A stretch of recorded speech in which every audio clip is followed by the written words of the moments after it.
शेतकऱ्यांना कर्जमाफी झालीच पाहिजे. 7-12 कोरा झालाच पाहिजे. 7-12 बोला झालाच पाहिजे.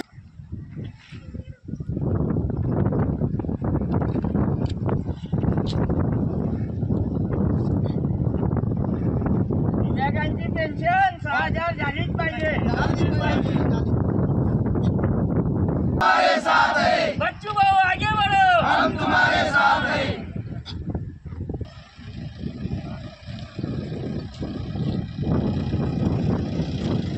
ठिकाणीचे राहिलं असतं तर आम्हाला बरं वाटलं असतं की याच्यावरून मी कोणत्या माध्यमातून ग्राह्य धरू की ही पत्राची पाठपुरावा नक्कीच आमचं होईल. या ठिकाणी तुमचं कोणतंही आवक जावक नाहीये. या ठिकाणी तुमचा कोणताही शासकीय विभागाचा ठिकाण नाही. नंदुरबार तालुक्यातील कार्ली फाट्यावर प्रहार संघटनेतर्फे विविध मागण्यांसाठी रास्ता रोको करण्यात आलेला आहे. जिल्हाध्यक्ष प्रमोद पाटील यांच्या नेतृत्वाखाली हे आंदोलन करण्यात आलं आहे. आपण त्यांच्या मागण्या जाणून घेऊया. दादा, नेमक्या तुमच्या मागण्या काय आहेत? आदरणीय लोकनायक बच्चूभाऊ कडू यांच्या नेतृत्वाखाली गेले 6 महिन्यापासून सतत अन्नत्याग आंदोलन असेल, 150 किलोमीटर 7-12 कोरा यात्रा असेल, अशा असंख्य 17 मागण्या आहेत. परंतु या सरकारने सत्तेत असतानाही शेतकऱ्यांना आश्वासित केलं होतं. यांचा जाहीरनामा म्हणतो की शेतकऱ्याचा 7-12 कोरा करतो, यांचा जाहीरनामा म्हणतो की शेतकऱ्याला दिवसा वीज देऊ, आणि यांचा जाहीरनामा म्हणतो की माझ्या लाडक्या बहिणीला 2100 रुपये मानधन देऊ.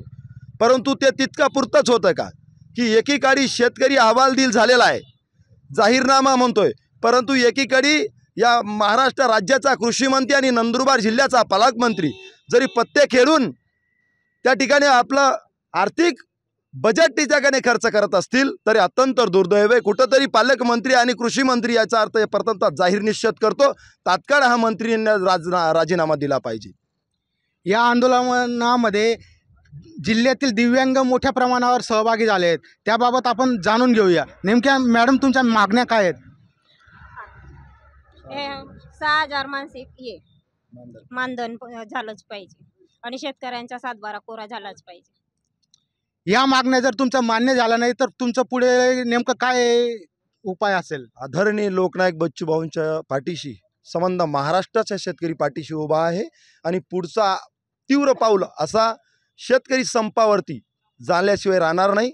म्हणून आजही या शेतकऱ्याला आव्हान आणि विनंती करून सांगतोय की आपण दिलेलं आश्वासन पुरे करावे.